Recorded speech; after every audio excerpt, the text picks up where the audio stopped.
everybody. Good afternoon. Howdy. Good afternoon. All right, it's kind of weak. Welcome to the March 21st meeting of the Rotary Club of Des Moines. I'm President-elect Kevin Kassir, filling in for Becky, who is out. Happy spring to everybody. I see Josh is all ready to go for March Madness. Happy March Madness, everybody. I am kind of curious, from a raising of hands, how many fill out a bracket? About half. What's that? How many fill out more than one? Yeah, right. About half. Well, for those who have brackets or those who are somewhat interested, at halftime, number 9, Michigan State is beating Mississippi State 31-24. And with 8 minutes to go left in the first half, Duquesne is beating, did I say that? Is beating BYU 19-16. So there you go. There's an update on March Madness. We've got some upsets going on here. So now I'd like to invite Randy Worth up to the podium for a moment of inspiration, 4-way test, pledge of allegiance, and then we'll get to greet everybody.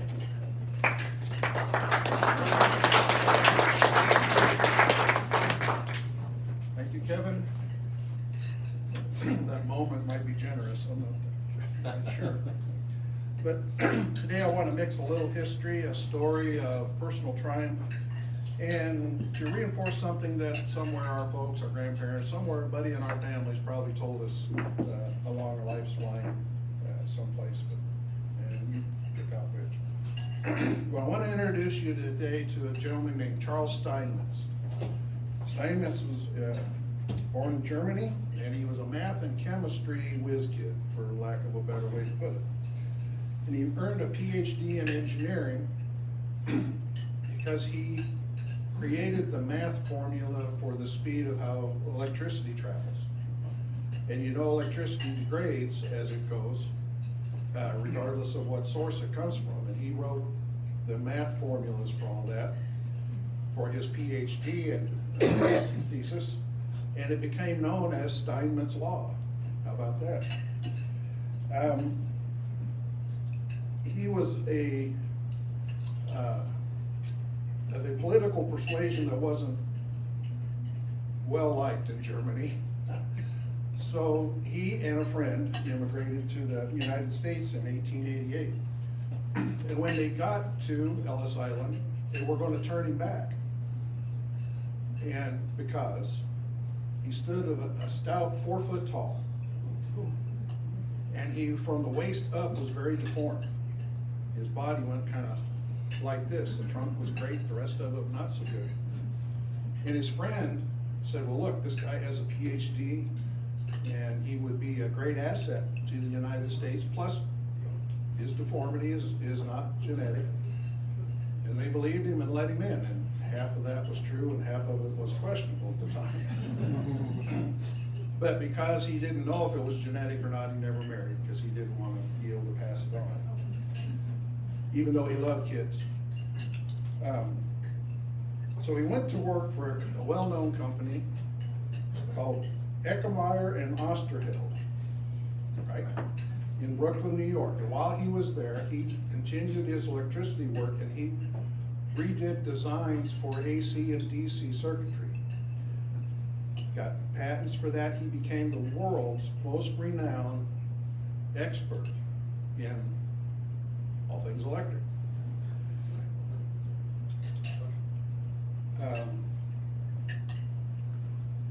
Enter Thomas Edison and General Electric noticed his work, and so, like all good companies, they just went and bought the company he worked for, and so that gave them access to all his patents and to him.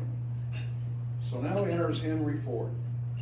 As y'all know, about 1920, down the street here, Ford started producing cars and car bodies that would be shipped every place else. Well, in 1924, he opened up a new plant in Michigan called Road River. And in that bright, shiny new plant was a General Electric generator that didn't appear to be working correctly. And it kind of ticked Henry off because none of his employees knew how to fix it. So he gets a hold of GE and says, hey, I got a problem. And they say, no problem. And they send Steinmetz to the plant. And GE and Ford's employees are giddy. Here's this guy that's world renowned, the best in the world, and they're going to get to learn from him.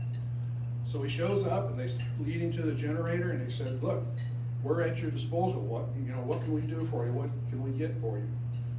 And he says, I need a notebook, a pencil, a cot, and for you to leave me alone. Ouch, right? So they did.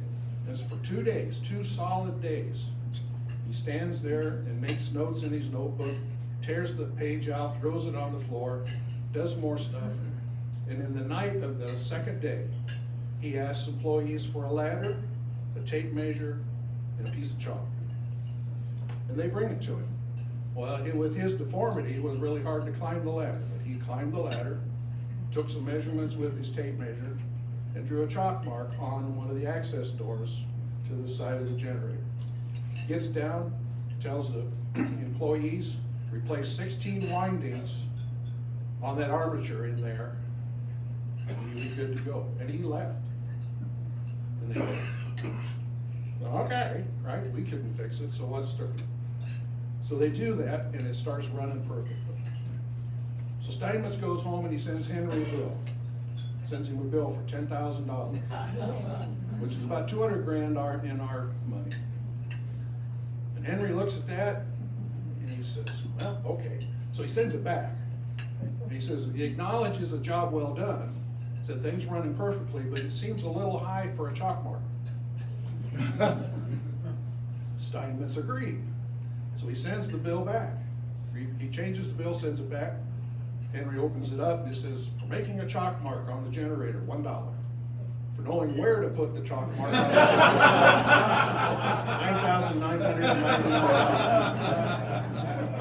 $9,999. Ford paid the bill. You know, in our life, regardless of what it is, when you need a good meal, you need your car repaired, you're looking for an attorney, this, that, and the other, you just pay, you get what you pay for, right? Anyway, all right. Pledge of allegiance. I pledge allegiance to the flag of the United States of America and to the republic for which it stands, one nation, under God, indivisible, with liberty and justice for all. And the 5-way test. Is it the truth? Is it fair to all concerned? Will it build goodwill and better friendships? Will it be beneficial to all concerned? And is it fun? Yeah, meet and greet.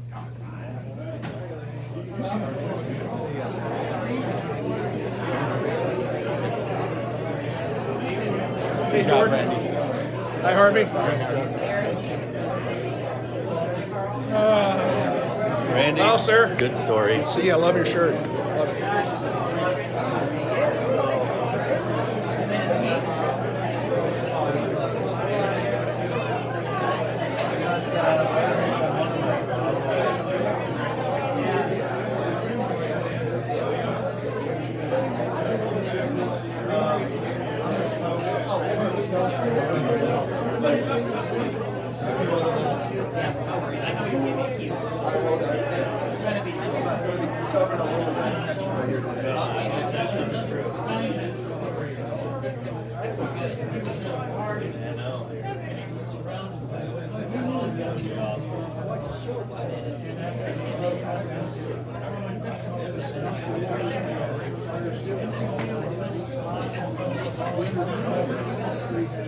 All right, everybody.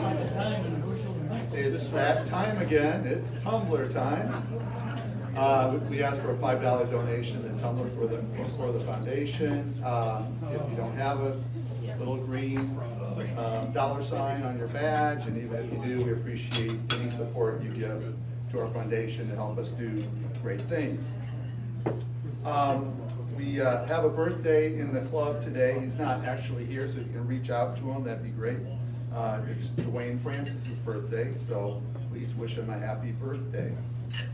And now, since I've got the podium, I thought it was a good time, and actually it was Kitty's idea, to share some of the strategic planning work that we're about to embark on. And those that are on the board and our committee chairs are aware of this, but I want to introduce it now to the broader club as a whole, because you're going to have a part in this as well. And as I lead into my year as president, it's hard for me not to have my brain kick into strategic planning and strategy. It's what I kind of grew up on in my career, saw the good and saw the bad, and now in semi-retirement doing that for a part-time living with Baton Global and our buddy Carter Smith. I don't know if he's here today or not, doesn't look like it. So it's something that I can't separate from moving into my present year, and so let's kind of go into a little bit of the introduction of it. And I have some different philosophies.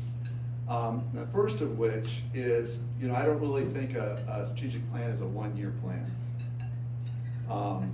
Strategy is something that I think about is long-lasting. Your tactics might change from year to year, but your major strategic high-level initiatives usually do not. And so I kind of like 3 years in that. 5 years is a bit out there, but in 3 years we might be able to make an impact. And so it was critical as I was thinking about this to reach out to the next two presidents, Tim Lilwitz and Josh Braby, and see if they would be up for this, and they were all in. So the benefits obviously are there's not stop and starts. There's some consistency from year to year, and in fact, it's difficult to make progress on a strategic initiative all in 1 year, right? Sometimes things take a while. So undoubtedly, it was going to go in, or if it's going to work well, it's going to go into Tim and Josh's year. The other thing that I'm a big believer in is that it's not my strategy or Kitty's strategy. It's not the board's strategy. It really needs to be your strategy in order to make it work. So pulling information and input from all of you is something that we're going to start with. And I'll get to that in a minute. And the last thing is, we're not going to try and do everything. We got to figure out priorities. We need to focus. Some things we need to sequence. We might need to do this year, and then that will be followed up with something next year and the year after to really perform well as an organization. So those are some of the high-level approaches that we're going to take. So starting this off, my first step was with Kitty, because there's nothing that I plan to do that's not in partnership and in cooperation with Kitty. But then, as I said, I reached out to Tim and Josh, and we, along with pulling in Carter to help facilitate things, have established what we're calling a strategic steering committee. And it's our job to kind of put the strategic committee in a place to succeed, because we're going to go into that with a group of about 20 people, and that's the board and the committee chairs. And that group is going to help define exactly what our survey is to all of you, our high-level strategic initiatives, and take the first cut at tactics to support those initiatives. Ultimately, I'm going to pull the board in finally to set targets, to measure ourselves. How are we doing this year? How are we doing next year? And how are we doing the year after? But again, coming back to you, it's all this won't work without you. And so I need two things from you. One, we're going to have a survey, and I'm going to need your input. and I need you to take the time to do it. We got a lot of strategic opportunities and a lot of strategic challenges, and I want to have come from you and not from me, or not from the board. And then, as you get into that, as we get into this and start executing on the strategy, we'll need your help. Because again, it's not gonna be me, it's not gonna be the board, it's not gonna be the chairs, it's gonna be all of you to help us make that happen. So, this is gonna be your plan. I've gotta work with a little bit smaller group, but I wanna have your input, right?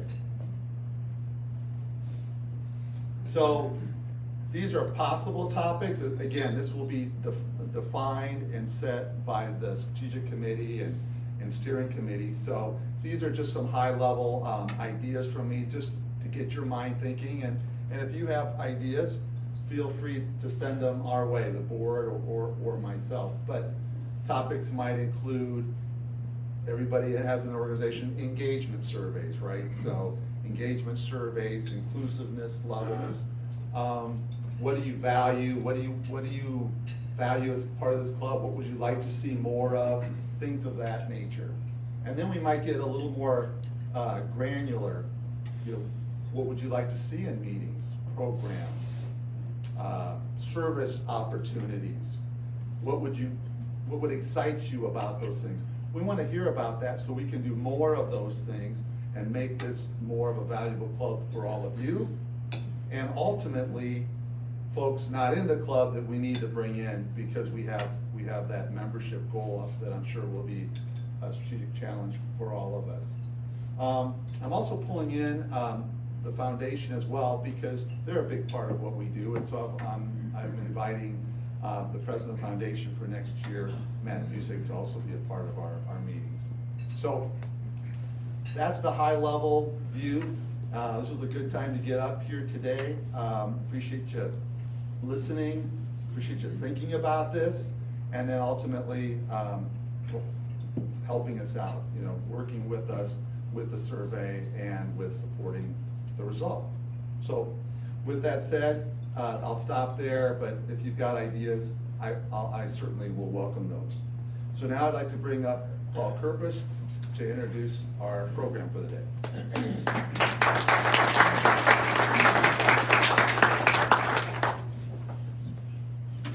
Thanks, Kevin. And thanks, Randy, for doing an invocation in theme with our speaker today, electricity. Well, good afternoon, fellow Rotarians. It's good to be here, and it's good to see you all. And it's my pleasure to introduce our speaker, Chaz Allen, one of our own, a fellow Rotarian here in the Rotary Club of Des Moines. A little bit of background on Chaz. His hometown is Sheraton, Iowa, and he's got a bachelor's degree in international business from Northwestern Missouri State University. But he's had three kind of intertwining careers, or more maybe, that have kind of built upon each other. So I'll just outline that a little bit and help get to know Chaz in ways that I now recently have. In high school and then through college, he worked for Hy-Vee. 10 years or so, starting in the warehouse, all the way through management training, and all the way then running departments and things in Grinnell, Iowa Falls, Marion, Cedar Falls, and Maryville. That was followed by kind of a career in the telecom industry, actually 5 different entities, the first 4 of which he did from the same desk. There's got to be a story behind that somewhere. MCI WorldCom, British Tel, and Mexitel. But then he spent about 10 years with Iowa Telecom, including various roles: Revenue Assurance Manager, Billing Operations Manager, and Community and Government Relations Manager, which seems to have led perhaps to his 3rd or so career in banking. He was with the Great Western Bank in Newton as branch manager for a couple years, and that continued to build into then Community and Economic Development as the executive director of the Jasper County Economic Development Organization, and currently is your executive director of the Iowa Utilities Association. Besides being a member here, some of you may know Chaz from prior as mayor of Newton from 2004 to 2012, I think it was. And then he served as a state senator from 2015 to 2019. He's married to wife Terry Allen, 27 years. I hear she's got a business, pretty successful, pet grooming, booked out through 2025. So Quality runs in the family. They have 2 daughters, 25 and 21, Morgan and Madeline. Please help me welcome Chaz to the podium.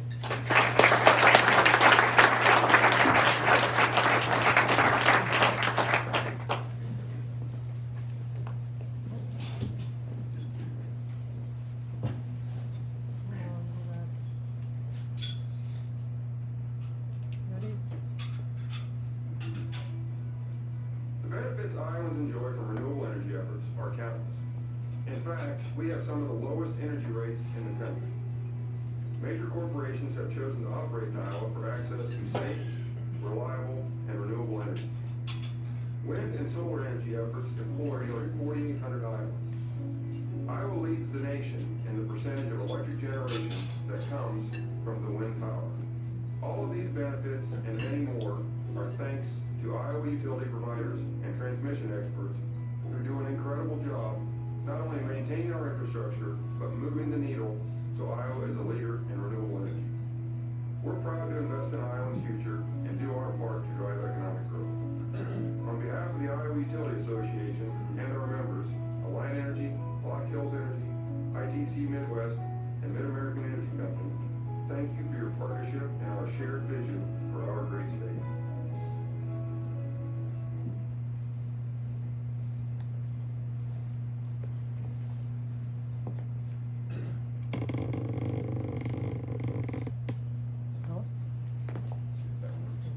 No, weird. It's not on.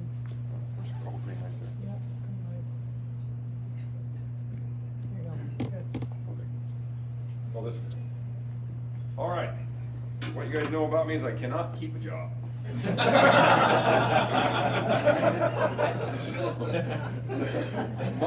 My career has changed so many times, and basically it was, hey, you want to try this? Yep, we'll do that. So that's how I'm here today. There's no experience I have that I didn't fall into. So I'll get started here. Make sure this works. No, just click the, on the Button. on the side to the right. Must be turned it off. There we go. I probably should have read that. Read the instructions, no, that's okay. Terry's gonna read. No, you broke it. Where's that electrician guy? Yeah. You can help with all right.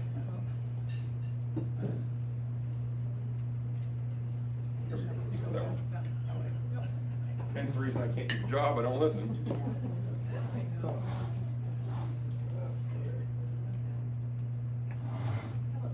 I'm just gonna do it, all right. Okay, next slide. Oh.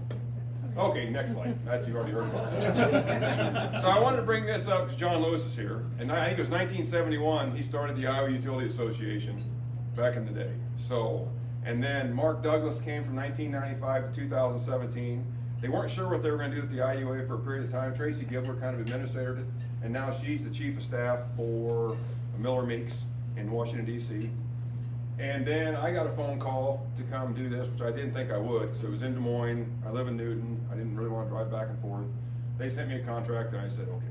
So I thought the interview went really bad, and I thought not only would they not hire me, they'd fire the guy that said I should have this job.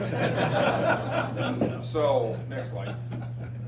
So what do? I represent Alliant Energy, Black Hills Energy, ITC Midwest, NextEra Energy, and I just brought on Iowa American Water because they're an investor-owned utility that does a lot of the same stuff we do. These companies provide about 95% of the natural gas distribution to Iowa and about 72% of the electricity. And then the other parts of Iowa that are taken care of are either a rural electric cooperative or a municipal utility. So, but we are the investor-owned utilities that have large swaths of Iowa to provide them their energy that they need. Next slide. So when do you think about your utility? I will tell you that from my experience, it's when you get your bill and when your power goes off. And Catherine and Kelsey were here 2-3 weeks ago, and they brought up something about being involved in the communities. It's being, always in those communities. It's our job so you know who your utility is. Because it's better to make a warm call to like Catherine saying, hey, something's wrong, than calling into a call center and tell them something's wrong. Normally they'll know before you call anyway. But having those relationships, one of the things that utilities is probably a community's biggest partner in economic development.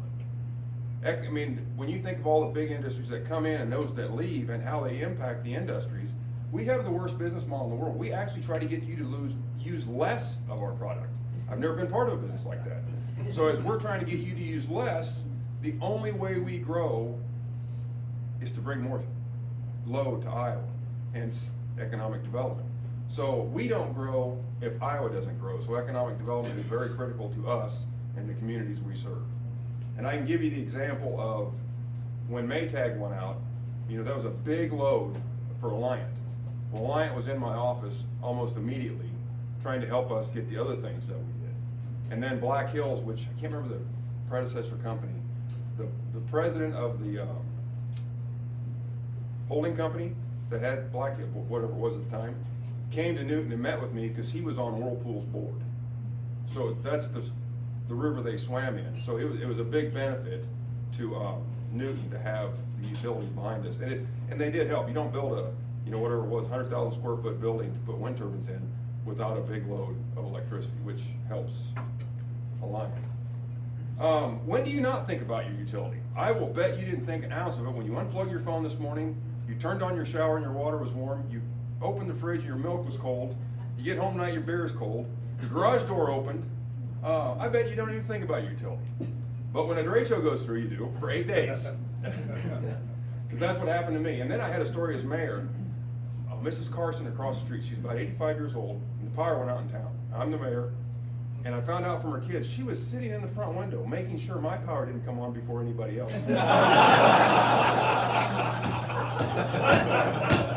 So I told Alliant, my house comes on last, because I work here. I don't want Mrs. Carson coming over to my house and chewing me out. So then, the other thing that people, when you rate cases and things like that, and Dick knows about rate cases, a few of those, he's been part of that raises some noise too. But when you think about how much do you pay per day for electricity? My house is $7.03 per day, is what I pay in electricity. 120 for Alliant, about 94 for Black Hills. And what do you get for that value of $7 a day? I don't know what we pay for meals in here, but it's probably greater than $7. And the things we do, coffee in the morning, when you go buy Starbucks and get your $6 coffee, that's done by the time you get to work. But that $7 a day, you're coming home and your beer's cold and your garage is gonna open. So I think that's a value that we don't think about that way. You know what I mean? We always think about what the cost of it, and that's fine. We all should probably complain about costs and stuff. But at the same time, think about the value you're getting for $7 a day. And it's probably different for everybody in the room depending on house and efficiencies and all that. So, next slide. So this is what we do. We generate, we transmit, we distribute to the customer. And if you're Alliant, you have generation and distribution. If you're Mid-American Energy, you have all three of the parts. If you're ITC, you only have the transmission piece. If you're Black Hills, you have all of it, but it's for natural gas. And then NextEra isn't really an investor-owned utility in Iowa, but they do a lot of the renewable energy projects. They did have the plant in Palo, the nuclear plant in Palo. So they do have that. So let's see. I got ahead of myself. Oh, next slide. So renewables, and it's kind of hard to believe that our renewable portfolio started back in 1983. We were the first state to have a renewable portfolio standard in 1983. And if you think about it, that really didn't get a lot of stuff going. It got the ball rolling, but then when Grassley got the production tax credit in 2000s, then we had some things happen at the IUB and some other rules that were changed. Mid-American was able to go out and start putting up wind turbines. And that was about the time that TPI came to Newton. I think 2004, then 2005, we closed on TPI, and the rest is history. They started putting all those wind turbines up. And then we also, in Newton, got Trinity, which builds the big towers. So that's what started it. And you think about it, you think, why are they building wind? I mean, and I'll get to some of the reasons why, but you think, well, it's the tax credits. Well, yeah, it is the tax credits, no doubt about that. But it's also the fact that the customers now are demanding it. That they have a larger and renewable footprint than coal, gas, nuclear. They want to see more renewables. So the customers are being driven by sustainability goals. You know, John Deere, and people that buy John Deere want to know that they're reaching these sustainable goals. Then John Deere wants to know their suppliers are part of that sustainability goal. Because if you think about it, just think about the carbon pipeline. They're going to get that on the ethanol piece. That's going to lower the score on the ethanol. But I have the question, what about the farmers? Because do they do cover crops? Do they till their things different? Do they run cattle across it? That's the questions that got to be answered. It's a whole chain now. Whether it's right or wrong, that's for somebody else to decide, but that's the chain we're working in right now. So let's see. Next slide. So here's our wind footprint in Iowa. And you can see Northwest Iowa is premium ground for that. And I forget, I think it's 12,000 megawatts. And last year, Mid-American was able to produce 100% of the power for their customers. Now, the thing to remember is that's not going to all our customers. That's going to a 16-state network that can use it at different places and different times. The demand, because we're linked into a thing called MISO, which I'll talk about soon. Now, why do they like wind? Production tax credit, of course. Next slide. This is why. That dark blue area right there, that is the wind corridor. And if you see the dots over there, that's where all the wind is. So it wasn't put in just because Iowa wanted to do this. It was put in because the company saw this is where the wind is. So they were able to put wind from Texas up to North Dakota, with Iowa being a big chunk of it. But it wasn't just hit or miss. Why to build wind in Iowa? This is the place to do it. Next slide. And then recently, Mid-American got approved a $3.9 billion wind prime project, which is the wind there, and Alliant Energy got approved for their clean energy blueprint to build more as well. And what's going into the future, and they're working on at the Capitol right now, is a plan to not only do wind and solar, but we're going to have to diversify to small natural gas peaker plants or small modular nuclear and battery storage. Because it's great to have the wind and the solar, but what keeps everybody awake at night is reliability. So when the wind and the sun isn't shining, we have to have power on demand. And I can tell you right now, I think when I checked here, the 16-state network that we're part of was 28% coal, 34% natural gas, 14% nuclear, and 10% wind. So anybody that says shut the coal plants down, we'll shut them off to their house, but we're not going to shut them off for everybody else. So that's the balancing act we're trying to get to. It's not that,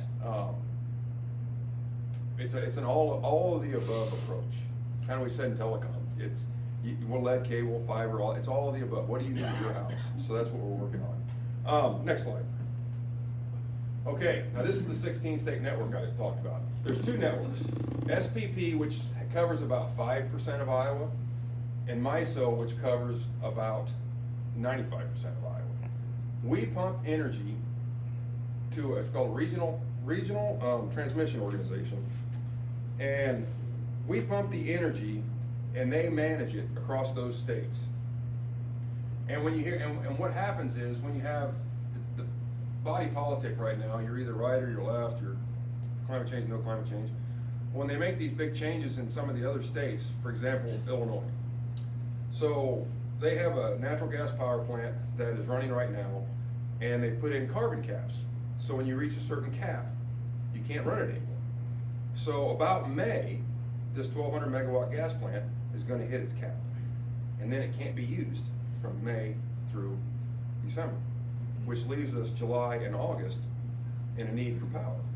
Now, there's other things that make that up, but what other states do matters. And Iowa's in a great place because we got the energy to produce for Iowa, but we also have the energy to produce for others right now. So it's a balancing act, and then ensuring that you're not paying for energy that leaves the state. You know, they're paying for that. And it makes it a pretty good deal because it allows Mid-Am to keep your rates lower because they're selling wholesale outside the state of Iowa. Now this is one that I didn't know I'd be part of as much, but infrastructure and grid security. So there's physical problems, there's cyber problems, there's things like that. And cyber, of course, this morning I get up and listen to the radio, the water treatment plants are under cyber threat. But cyber attack isn't something that is every once in a while. It's every second of the day. They're under some kind of cyber threat. And we have a meeting every month with the company's safety and security teams to go over what we saw that month. And furthermore, after 9/11, they created this thing called the Fusion Center in Des Moines, down by the State Troopers place, down from the Capitol. So let's say Mid-American Energy has something that hits that's a cyber attack. And it doesn't take the grid down or anything like that, but they report it to the Fusion Center. They log it. Well, then let's say Alliant calls in and says, hey, we had this happen. They compare, oh, this is happening there. And then Black Hills calls in. Well, then they know something's going on. And they need to address it from a state level or Department of Homeland Security or National Guard. Physical deal, a physical threat, let's use the derecho, for example. So when the derecho hit, the mayor's declared an emergency, governor declared an emergency, and what she opened up was called the SEOC, the State Emergency Operations Center, and it's built like a Congress. And you have all the different government departments, you have the 4 utilities, you have a municipal representative, you have an REC representative, and then every day at 9 and 3 o'clock, you give a readout on where you're at. There's only 4 questions you're gonna have to answer, and that is, how many customers are out, what's broke, what do you need to fix it, and what do you need to get this done, and how long is it gonna take? So, and it's pretty straight, it's militaristic. You don't wanna give a marketing plan, oh, we're working really hard on this, and it's gonna be great, our customers will be fine. And I've seen that. And the general does not, I mean, you walk in, there's a marketing plan, you're not coming to the next meeting. You need to answer the 4 questions as quickly as you can and be good with it. So during the derecho, here's an example. We get to the SEOC. None of us really know the damage in other parts of the state. I knew my yard was destroyed, but I didn't know Cedar Rapids. I didn't know what was going on in these other towns. So we get there, and of course, the governor's fired up. She wants to have this done tomorrow. We gotta get this power back on tomorrow. And we're like, yeah, okay, that's what we're gonna do. And then we get to Cedar Rapids, like, whoop, that's not gonna happen. So we had to initiate the National Guard to come help move trees. And then the DOT to move generators, or whatever needed to happen to keep some of the little towns going. I think the only reason I have no responsibility in there, I think the only reason I was brought in was because I ran one for Newton during an ice storm. So, and when I say I ran it, I was the Queen of England. The fire chief and the police chief run it. I just get to take all the credit for what they do. So right, and that's the cyber piece is, for example, if it's normally you don't bring something up unless it affects the customers, right? You don't need to know that they've done something unless it affects you. And then when it does affect the customer, that's the other thing you need to know. So everybody's worried about the grid going down, if cyber attack, all that stuff. So there's a computer system on there. It's called a SCADA system. But if something happens, let's say the gas system, you attack it, you unplug it, and then you send your men and women techs out there to turn knobs and look at dials. You know, it's not like it's gonna stay on there and keep it down. They can do that. Just go to the old school way of doing it and do it right away. And so the companies do drills annually. We do what's called GridX every other year, which we fake something. You know, we take down transmission lines, have a terrorist attack, cyber attack, and then we engage everybody in the country. Everybody's got their own little thing, but what do we do? Everybody's always exercising that. So if something does happen, it's just second nature. And there's always a plan from cell phones going down, landlines going down, to carrier pigeons. Whatever it takes to get communication to people, there's a plan through every step of the way. Next slide. And why do utilities matter? You know, like I said, the economic development piece of this is really important, not only to the communities we serve, but to us. Because like I said, we don't grow unless Iowa grows. Because we have an area, that's all we can serve. We can't go out and pick other customers up and do that stuff. That's part of the compact we made 100 years ago to serve energy to everybody. When people put solar panels on their house, they're reducing the energy they need from us, which is fine. But we have to have that energy ready. So when a storm goes through and blows their solar panels in Story County, they can rebuild the house. So that power's gotta be sitting there, and we have to find a way to get that paid for. Next slide. And that's about it. I kind of wanted to end soon. I hope I get time. Yeah, to answer any questions or completely make stuff up. For you guys. So they had the quotes from the governor, Debbie Durham, but like we put on the largest economic development conference in the state, and this year it'll be in Cedar Rapids on May 15th. We bring in keynote speakers on, what's this year? It's recruitment, getting people to our state to work here and do things like that. And then we have an economist, the guy from Creighton, can't think of, Ernie Goss will come and give us the Midwest, what's going on here. And then we have Debbie Durham, she'll be exciting. And then Beth Townsend from Workforce Development will put on a little bit of a show. And then we have 3 breakouts on TIF and financing and talent recruitment, things like that. So, but I really like, if you guys have any questions, I can try to answer. Yep. What's the future of modular nuclear in your plan? Repeat the question. Oh, what's the future for small modular nuclear? We're trying to get a bill passed to the legislature right now to get that so we can put it in the rate base to do it. It's still we're gonna watch what others are doing right now. I think is the best answer to see if it can work. I mean, if it's affordable, because you don't wanna pay a whole bunch for, some project that doesn't work. But we're working on it, that's for darn sure. Yes. Do you think we'll ever be 100% renewable, or do you think there'll always be a need for these other things as at least backups? I think technology will tell us that as this technology gets better. I mean, right now, but I mean, when we get battery storage, when we get others, somebody's sitting in a garage right now thinking of some way to make electricity work some other way. So that's what's going to carry that day is new technology. Anybody else? Yeah.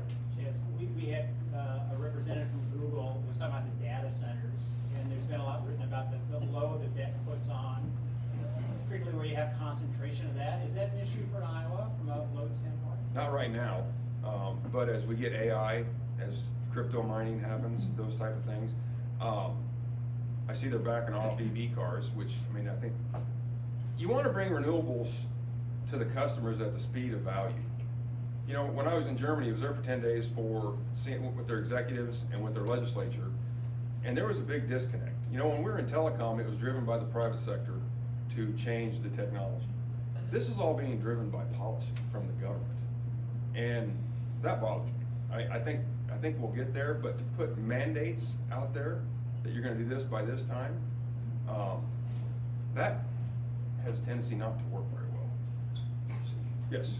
So on the wind energy, there are some parts of the state that have been very resistant to having more wind turbines. Can you kind of address why that is when it seems to me it's beneficial to all concerned? I have a reason, but I can't say it out loud. Want to go to the bar? No, I think, there's nobody who wants to build more wind than me, with Newton sitting there with all the wind turbines, and there's, 2,500 jobs there idled right now because of this. But wind has been voluntary. And any number of reasons, the side of it, I don't want and a lot of it, my neighbor has it, I can't have it because I'm not windy, so I'm mad at it, I'm not gonna want it now. There's all kinds of reasons.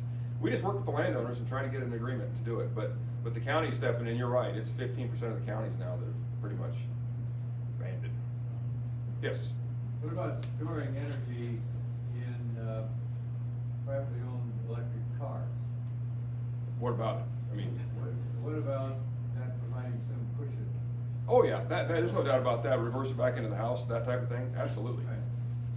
But, yeah, they're working on that too, absolutely, I've heard that. The Ford F-150, somebody was doing that with that, so. Yes? Chaz, thanks for your presentation. You might want to consider comedy as your next career. I want to talk about your comment regarding sustainability and the migration towards stored energy and the lithium-ion batteries that are prevalent in that. The actual production of lithium-ion batteries is its own kind of resource hog, and I'm just kind of curious if that particular element enters into the sustainability equation. Yes. Now, I heard an argument, and this was Sierra Club, so if anybody's from Sierra Club, don't get mad at me. we were in a debate over something, and they were opposed to nuclear because it was rare earth mineral. By God, they wanted batteries, and we're like, isn't that the same thing? So, no, I understand the challenge there, but they're trying to make it clean, but they have to make it affordable. That's the biggest thing right now, is coming up with an affordable way to do this. Because there were some very smart kids in Germany at a university that had all these cool computers and dials and switches and all that stuff, and they were making the better battery. It just wasn't there yet. And they're doing that here too, I mean, Elon Musk and them. But right now, to store, you have to have 4 or 5 days of storage, so however much lithium that would take, you know, you have to add that into the calculation. So, yes. When Mid-American was here, she was talking about how Iowa's a pretty affordable state for electricity. Is our state somewhat unique in that? What is? Well, I think we're second in the Midwest, and I think, you know, anytime you go in for a rate case, it creates a lot of noise around costs and stuff like that. But when you take the average between Alliant and Mid-Am, we're second in the Midwest at 9 cents per kilowatt hour. Now, if you want to go green tomorrow, we can do that, but you're going to pay 74 cents per kilowatt hour to do that. And that's the piece that, when you're balancing reliability and affordability, that's the math problem that's always going by. And then how do you put a charge on reliability? You know, there's a lot of smart economists that work for these guys that have formulas that tell us that, but that's the debate: reliability, affordability, sustainability. It used to be a network of one way. You had a coal plant, a natural gas plant, turn it on and go, and never thought about it. Well, now I got solar panels on somebody's house, and that's another security issue, because now you have another input into the network. And so those are the type of things that are happening now when you have all that derived energy out there that's going into the network to be used somewhere else. That there's a lot of smart computer people right now. Just touched on that. So about 1.5 years ago, I looked at putting solar in residence, and I wanted to do like a power wall or, you know, some kind of battery for this kind of purpose. But my understanding from the companies at that time, they said no, they couldn't hook it up where I could directly charge the batteries. You know, the technology's there to charge batteries from the solar. It had to go to the utility and then come back. And I don't know, I hope I understood this right, sell it wholesale and buy it retail. Right. Is it still that way? Or Right now, yeah, and once it gets to 5%, they're gonna find a value of solar, and then it'll change a little bit. Because what the deal is, so you pay there's an investment charge in your rate, let's say. So once you stop paying that, because you're getting your energy from solar, well then your expense goes on to somebody else, and then the solar gets bigger. The people out there that don't have solar pay more of the cost for the network, and it's a death spiral. I mean, so that's got to be balanced. But there was a bill passed in 2020 to say, okay, we're going to find the value of solar when the state's at 5 or 7%. I can't remember, but it's a big number. So one more. Okay. I guess we got time. If you take away the federal tax credit from wind and solar, what does that do to the rate that we would have to pay? It would go up. How much? I don't know. No, and you know, this is funny because before I got in this job, I was in DC with TPI and all those. We were saying we didn't need the tax credit anymore. If you get us through these 2 years, we're done.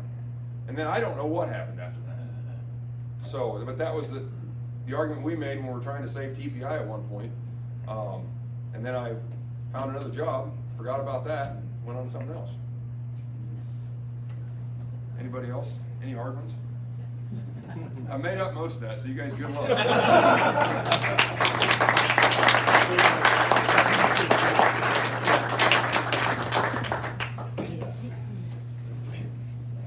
Thank you, Chaz, for a great presentation. Very interesting. Sounds like you have interesting days. Thank you also for being a part of our club. We appreciate having you.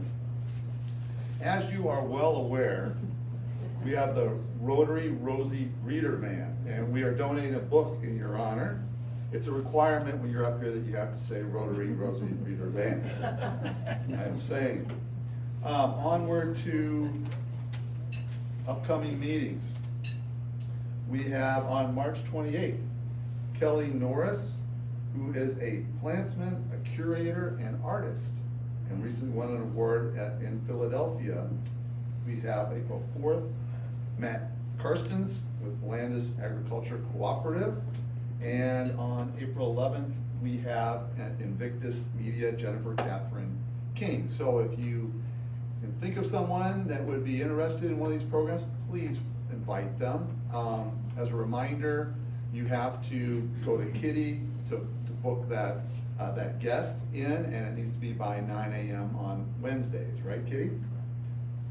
So that is it for today. Thank you all for being here. Thank you for being such a vital part of our club. That survey, I should mention, probably is going to come out late April, early May, so about a month from now, and we'll be working on that up till then, so bring the ideas forward. Make it a great week. Thank you all. We are adjourned.